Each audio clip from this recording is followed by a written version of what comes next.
How to transfer Ethereum free tutorial. If you find this useful, subscribe to the channel and share the video. Okay, so step 1 is open up your wallet of choice and then click Ethereum or ETH.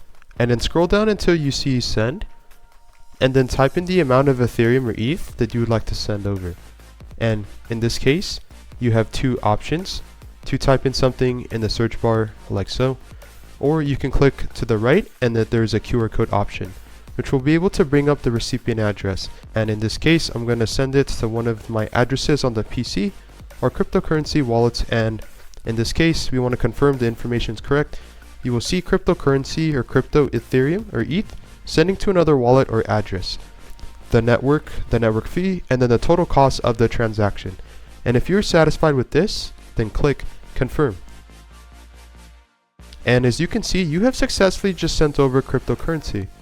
Again, if you want to learn how you can save hundreds of hours and money online per year creating content, click the link down below, scan the QR code, and thanks for watching this tutorial.